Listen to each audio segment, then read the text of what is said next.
Okay, I think our it's immigration law. We seem to have been oblivious. Okay, is it this one? Move this one. To South Okay, so this is the Deputy Minister of Home Affairs in South Africa. So I'm curious what he has to say. If you talk about people coming to South Africa seeking asylum, most of them are not really asylum seekers, but they are rather economic migrants that we have consistently shown with this slide, where around the year 2007, we had a surge of asylum seekers coming into the country. And that coincided with the global meltdown, which means that most people who come in are people who are looking for economic opportunities. And obviously, at the core of the immigration issue and the immigration debate, as other people will say, South Africans are xenophobic. And I would like to make it very clear, South Africans are not xenophobic. What you have here is a contest for resources in a country that is having problems in terms of growth, and then you have an influx of people who are coming into the country illegally because they are looking for opportunities. You have a situation where the employers are also more inclined to employ illegal immigrants because they take advantage of them because they are providing cheap labor, which is not acceptable. And that is why we need to deal with the issue, because that issue of economic migrants, it actually stifles opportunities for honest asylum seekers who are coming into the country, and then it clogs up the system. Can you hold it there? You know what I'm thinking as I'm listening to him. What the world has to offer. We thought that the world is this perfect place and that it will allow South Africans to go throughout the world and experience the world. We did not have experience of saying that actually immigration comes with the illegal movement of people, it comes with the illegal move of goods, it comes with human trafficking. So the way in which the laws were crafted then favored the movement of people. We made it easy. We took down the electric fence that were put up by the apartheid government because they had designed our borders to keep people out. And we understood that immigration is an economic opportunity.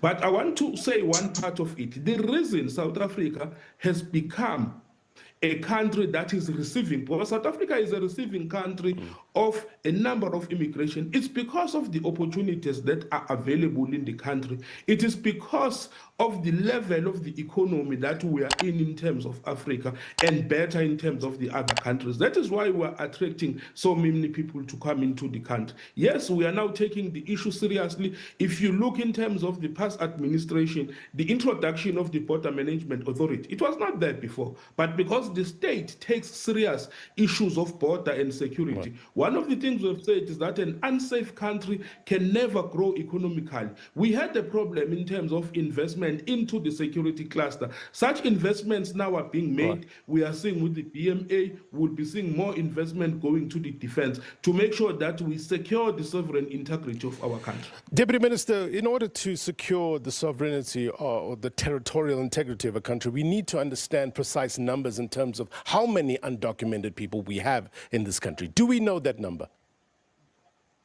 We will never be, it's not a number that you can know, it's a number that you can estimate. Remember, these people, they don't go through the formal structures of our border environment, so you cannot be able to say you have so many people who are in the country illegally.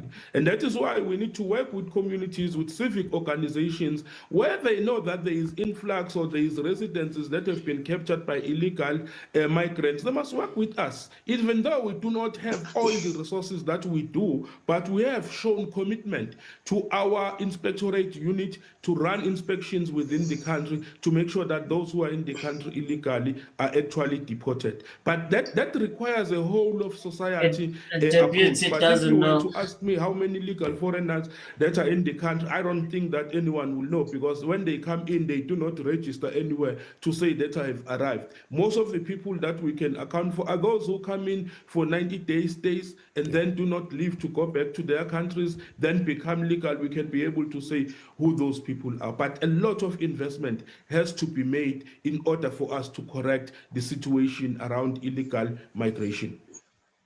Oh yeah, so you wanted to say something? You know, is a deputy minister, right?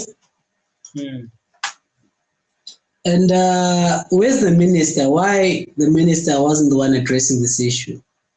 You don't have to answer that. You know what I'm thinking? I may be wrong here, but what I'm thinking is they sent a deputy minister, and the minister and a deputy minister, who employs them? You'll be I'm not even surprised. You know, when they are deploying ministers, they are deploying certain political members. Ministerial positions are held by political members of a ruling party at the time. It's only now during JNU they didn't hold certain positions, but such position. Okay, maybe I may be wrong because a minister of DA is in charge now of the Home Affairs, right? So I may be wrong. This guy may be coming from the DA side. But here's the funny thing, though: they don't send the minister; they send a deputy. You know what's going on here? Well, the way I'm reading it, we are heading towards local government elections. You know, this guy is here to do damage control. This is not the tune they sing. You know, the DA, the NC. And even if it's the NC, it's still like they don't sing this tune. But because we're heading towards government elections, the white minister of the DA, I don't know if it's Leon something, I'm not sure. That guy would have came here and said what he's saying. But you know what? It's better when the deputy says it than the minister himself. So from what this guy is a politician, he's a good politician. I agree with him. But here's the thing. What I want to say, let me just leave it there. He's a minister. He's doing damage control because we're heading towards government elections. So he's saying what the people wants to hear. In a way, in the corner, you can tell it's controlled. You know, it's just, you know, yeah. Yeah, for me personally, I wouldn't say that what he said maybe was, you know, something of note or maybe something where people will rally behind him and say, oh, at least someone can speak the truth. Because I just think that is just saying stuff. Political statement. Yeah, it's just saying stuff. And then, and also in terms of some things he's mentioning with like saying the apartheid government had an electric fence and we moved it down and now this thing is causing this and whatnot. So to me, I'm like, okay, you're a deputy minister. Surely this is not the first time you knowing about the electric fence or how immigration was dealt with and the issues that now you see these people, you know, he even said that he doesn't know how many people come inside the country, you know?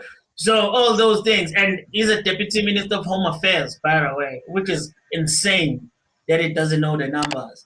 You know, crazy. That is a sackable offense right there. You know, but he's not doing his job. To me, it's like if you know these issues, then and you are the deputy minister, which means that this issue should be spoken within the Home Affairs facilities, that you sit in those tables, you have plans of the year or whatnot, you have mandates, you have all those things, and we still have this immigration problem. But then Home Affairs is functioning every day. So basically he's just talking, and also he didn't say anything good, he was just mentioning stuff that happens only, that anyone can mention. You know, it didn't like, it's not supposed to be speaking like that. It's supposed to be giving stats. It's supposed to be giving, no, we're actually doing this. We recognize the issue. So this is a program that we have in place to counter this issue. So this is how we're doing this because of this issue. This is why we've brought back the electrical fence that were being used during apartheid because they were effective. But no, it's just